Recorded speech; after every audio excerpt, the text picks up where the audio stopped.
Who are the better drivers, the rallymen used to blasting through the forests, or the Grand Prix drivers with their precision but inexperience of the rough stuff? Relaxed and cheerful before the heat of the contest, they talk to Simon Taylor. I think most rally drivers can drive on the tar, it's no problem. But to get the last 10% out of the job, you've got to start, forgetting all your rally experience and start adopting a different line and being very, very much tidier. The big problem all the rally guys find on the circuit is the traffic. These hooligans who try to have you off all the time. Last night I was told how serious it is and this, that and the other. And every year I've just come to enjoy myself and have a bit of fun. But this year is very serious. So all the Grand Prix drivers, I got together and said, including John who's sitting here, I said we're going to try very hard this year to beat them, aren't we, John? Oh yes, oh yes. No doubt about it. And no doubt about it, Nigel Mansell is first away representing the Grand Prix drivers in the mighty 300 horsepower V8 Rover. Now Nigel is comparatively strange to this. Look at the way he's throwing the car about. Slowest in practice when he was getting the feel of the Rover. And the course is very tricky. It's still quite damp. Underneath the tyres, the rally stage there is very slippery, and they go from the forest tracks to tarmac and back again. And Nigel Mansell, now just watch the way he controls this car.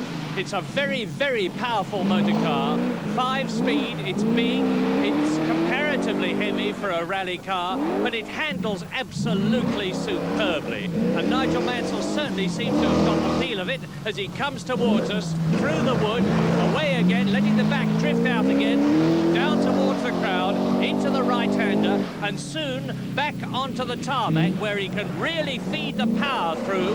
They've all got Michelin Forest tyres on the cars, which are very suitable for where they are now, not so suitable for the tarmac, of course. And it's onto the tarmac now. Now away again onto the loose stuff to rejoin the tarmac shortly.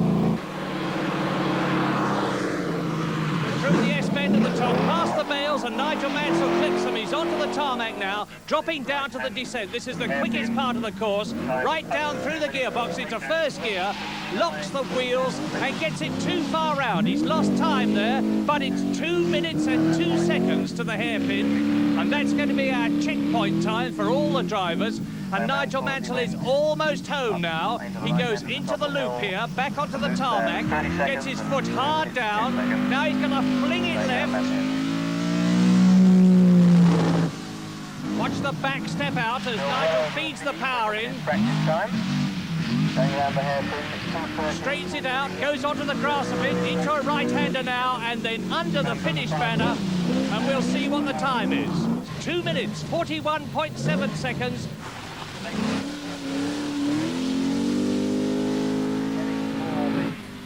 This is Grand Prix driver John Watson.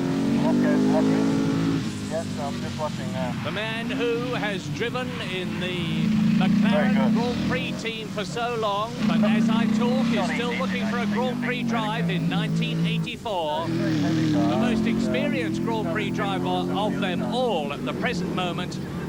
And this is a typical John Watson drive. Neat, unflurried. And he doesn't do any of this at all between rally sprints. A truly great driver who can step out of a 500 horsepower Grand Prix McLaren into a 300 horsepower rally Rover and deal with it all as competently as John is. By the way, these cars built originally for the Paris to Peking rally, which was to have been held, and now has been postponed, and they've got 60-gallon fuel tanks. Nothing like that in them. Now, of course, Watson through the forest. Into the left-hander. The target time at the hairpin so far, which Watson is approaching very soon indeed, is 2 minutes, 2 seconds. Nigel Mansell. Jim McRae did 2 minutes, 3 seconds. Watson on his way now.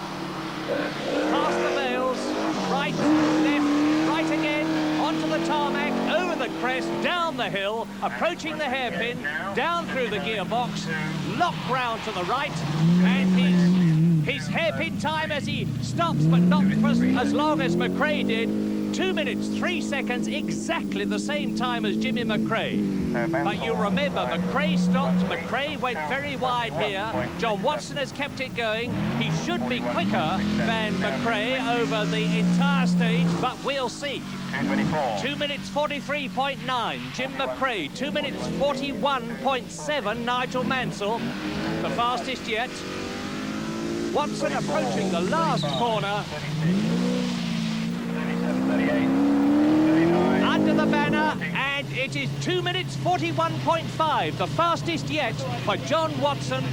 And there is rally driver from Finland, Pentti Arikkala. Now, the good news for Arikkala, the bad news for Mansell, McRae and Watson is that the course is drying out very, very rapidly indeed. Arikkala has got a tremendous advantage here. The course is much drier than it was. And of course, Pentti Arikkala is a very accomplished and successful rally driver. He is in his element. Better conditions. He hasn't driven the big V8 Rover before, but he's driven the Vauxhall Chevette. He has driven the Lancia Rally. He's got an enormous amount of rally experience, and doesn't it show? Just look at him go. Pentti Arikkala lives in Cookham Dean, very close to Keke Rosberg, the Grand Prix driver, very close to Ari Vatanen, his rally, and run for your lives, he says. On their way they go, the crowd, perfectly all right. And the tremendously spectacular Pentti Arikkala, who has a reputation of being a bit brutal with the machinery, but my goodness, it seems to be paying dividends today. And he's demonstrably quicker here. How is he going to be at the hairpin? The fastest yet, 2 minutes, 2 seconds, Nigel Mansell.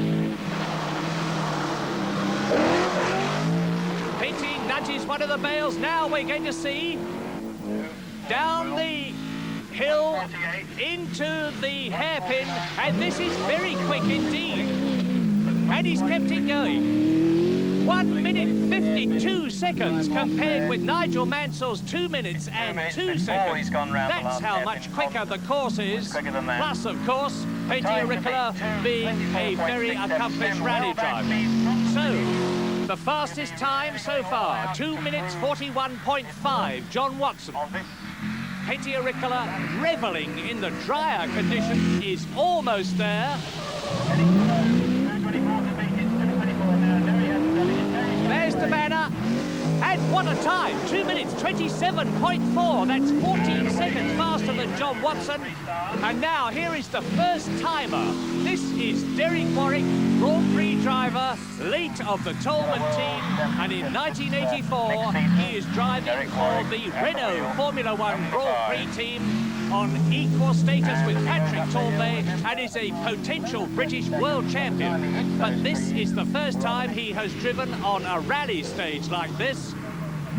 Although Derek Warwick is very used to loose conditions, he originally made his reputation by being the Super Stocks world champion, and that calls for perfect throttle control on very loose going. Through the woods towards us, Derek Warwick. Rover V8, 300 horsepower, which is about 300 less than Derek Warwick is used to with the Tolman. But you wouldn't think, to look at Derek Warwick, that this was the first time he'd driven in anything like this. Surely in with a chance. Just letting the back step out a little bit too much there. He's lost a bit of time, but not a lot. As he goes into the hairpin at the bottom of the Now back to the hairpin. What is Derek Warwick's time going to be as he goes to the right, the left, the right, then rejoins the tarmac? And I remind you that the fastest hairpin time we have so far is that of Pentti Arikkala, 1 minute 52. Derek Warwick, oh, that's the best anybody's gone round the hairpin because he's kept it going, but his time comparatively slow, 2 minutes up to there, comparatively slow in comparison with Arikkala, that is. And oh, Derek, that has blown it for Derek Warwick. He almost stops there as he goes onto the grass, but accelerates away onto the tarmac.